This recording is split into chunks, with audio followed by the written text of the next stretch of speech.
इतना तो करे ना स्वामी, ओ इतना तो करे ना स्वामी, जब प्राण तन से निकले गोविंद नाम लेकर, के गोविंद नाम लेकर, ओ तब प्राण तन से निकले। इतना तो करे ना स्वामी, इतना तो करे ना स्वामी, ओ इतना तो करे ना स्वामी, इतना तो करे ना स्वामी, जब प्राण तन से निकले गोविंद नाम लेकर, गोविंद नाम लेकर, तब प्राण तन से निकले। इतना तो करे ना स्वामी।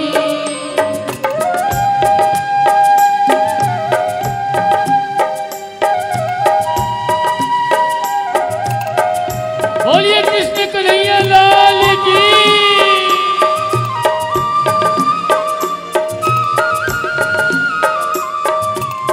हरि बोल।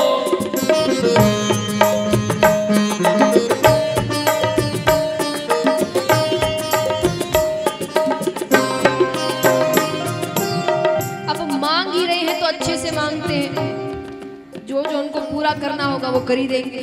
तो भक्त कहता है कि भगवान तो आए पर वातावरण कैसा हो।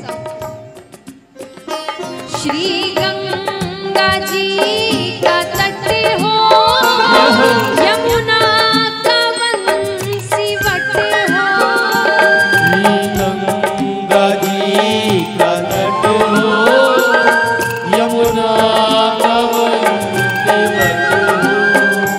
श्री गंगा जी का तट हो, यमुना का वंशीवट हो, गंगा जी का तट हो, यमुना का वंशीवट हो। ओ मेरा सावरा निकट हो, मेरा सावरा निकट हो, मेरा सावरा निकट हो, मेरा सावरा निकट हो। जब प्राण तन हरि से बोल। निकले। इतना तो करे ना स्वामी, इतना तो करे ना स्वामी, जब प्राण तन से निकले गोविंद नाम लेकर, गोविंद नाम लेकर, तब प्राण तन से निकले। इतना तो करे ना स्वामी। और देखिए ये आपकी ऐसा लग रहा है आप पर भक्ति चढ़ ही रही है, यानी असर हो रहा है। क्यों हो रहा है कि जब इतनी बड़ी मुस्कुराहट के साथ अपनी मृत्यु व्यक्ति मांग रहा है कि मेरी मृत्यु कैसे आए, वो भी वरना घर में मृत्यु की बात भी हो जाए तो लोग कहते हैं शुभ शुभ बोलो, बात ही मत करो मृत्यु की। पर यहाँ पर अधिकतरों के चेहरे पर इतनी मुस्कुराहट है कि ऐसा हो वैसा हो, लेकिन असल में मांग क्या रहे हैं कि मृत्यु कैसी हो, यानी सच में भक्ति चढ़ रही है। तो तालियां एक साथ।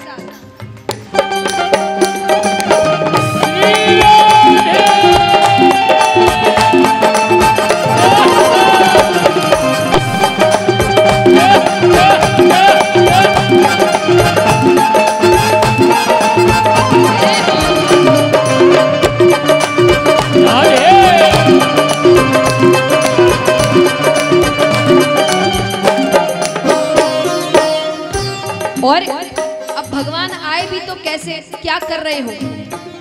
तो भक्त कहता है मेरा सावरा खड़ा हो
बोलिए भक्त और भगवान की।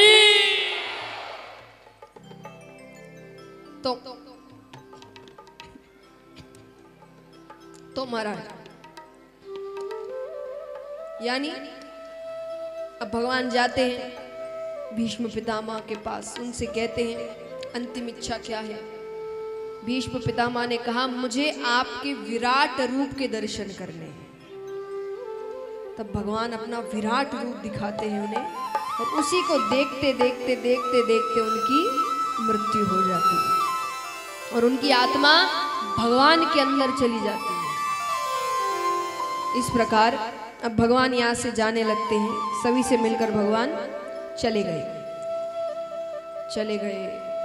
पांडव भी यहाँ कुछ समय रहते हैं। फिर राजा परीक्षित का जन्म हो जाता है। राजा परीक्षित बड़े होते हैं, उनको राज सिंहासन मिलता है। पांडव इत्यादि राज्य छोड़कर सब चले गए।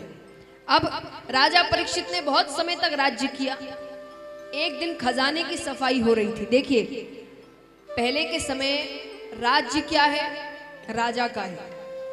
राज्य माने उसमें खजाने, सैनिक सब कुछ आता है। अब मान लीजिए पांडवों ने जितना भी कुछ जीता था वो सब कुछ राजा परीक्षित को अपने आप मिल गया। अब पांडवों से पहले जो राजा थे उन्होंने जो जीता होगा वो पांडवों को मिल गया। तो वैसे हर किसी की जीत अगले राजा को अपने आप मिल जाती थी। तो कितना खजाना रखा था सोचिए। राजा परीक्षित तक तो कितने राजा हो चुके थे।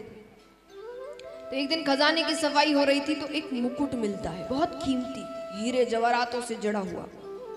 वो असल में उनको नहीं पता था, जो सैनिक इत्यादि सेवक साफ कर रहे थे, वो मुकुट जरासंध नामक एक राजा का था। जरासंध कंस के ससुर थे, महापापी। इतने लोगों को मार कर लूट कर उन्होंने वो मुकुट बनवाया था। किसी को पता नहीं था, इतना सुंदर मुकुट था। सबने सोचा साफ कर कर इसको राजा को पहनाएंगे।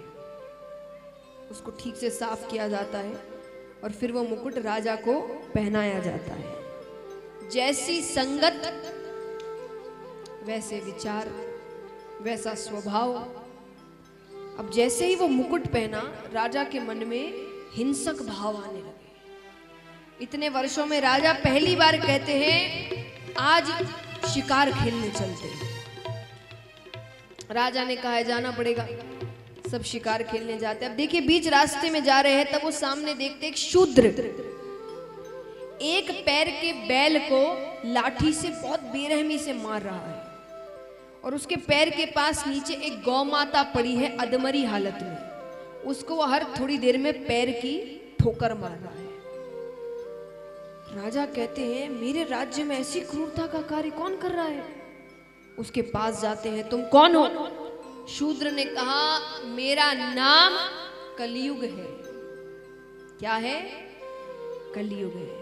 ये बैल कौन है? बोले ये धर्म है, एक ही पैर है। बोले कलियुग में धर्म केवल दान से किया जाएगा। धर्म के बहुत लक्षण हैं। अब देखा जाए तो तप इत्यादि, मोह माया छोड़ना, वैराग्य लेना, किसी के बस की सुपारियां नहीं छूटती इतनी जल्दी से। मोह माया कहां से छूटे। बाकी है दान। तो बोले बाकी चीजें तो कोई कर नहीं पाएगा। धन के पीछे वो ऐसे ही दौड़ रहे होंगे। हम सभी धन कमाने के पीछे दौड़ रहे हैं, तो धन के पीछे वो दौड़ रहे होंगे। धन कमाएंगे भी तो थोड़ा दान भी कर देंगे। करते ही हैं, बहुत लोगों का नाम सुनते हैं जो खूब धनवान है, बहुत दान करते हैं। लेकिन इतना धन है तो कहीं ना कहीं तो दान करेंगे वो। तो उन्होंने कहा कि वो धन के पीछे ऐसे ही भाग रहे होंगे, तो धन कमाएंगे तो दान भी कर देंगे। तो कलयुग में धर्म केवल दान से होगा। ये गौ माता कौन है? बोले ये पृथ्वी है। कलयुग में ऐसी हालत होने वाली है, हो ही रही है। आज जो भी चीजें हम देखते, चाहे वो लड़ाई झगड़े हो, प्राकृतिक आपदाएं हो, कुछ भी हो, सबसे ज्यादा नुकसान किसका हो रहा है बताइए? प्रकृति का। किसी भी चीज में हम आगे भी बढ़ रहे हैं। अब आगे बढ़ने के लिए देखा जाए तो सबसे ज्यादा नुकसान किसका हो रहा है? कंपनियां, फैक्ट्रियां बन रही हैं, उसके लिए किसको काटा जा रहा है?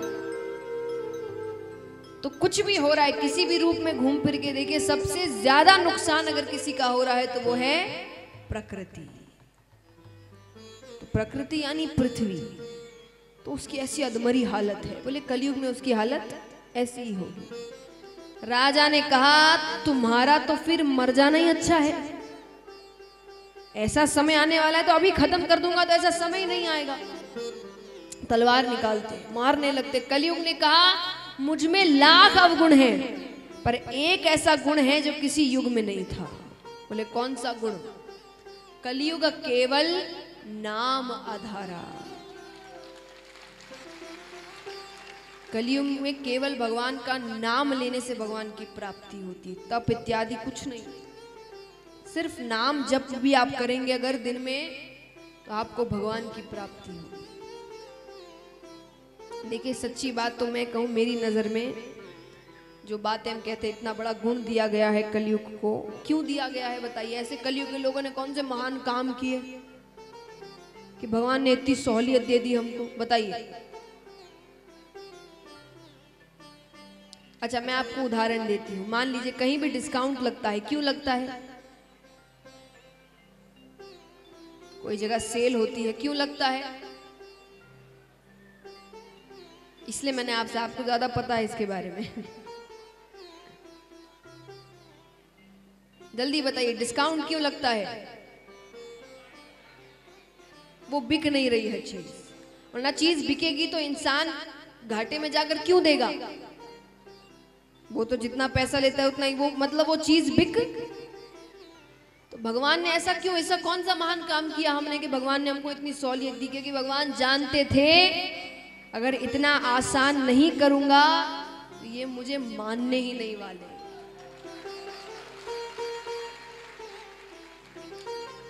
तप इत्यादि आपको भी लगता है कोई भी ऐसा आपके आसपास है जो तपस्या कर सकता है? वरना सारे युगों में तो भगवान को प्राप्त करने का रास्ता क्या है? तपस्या। हमारे आसपास एक व्यक्ति भी नजर आता है जो तप करेगा? भगवान ने कहा कठिन कर दिया तो ये मानने ही नहीं वाले मुझे।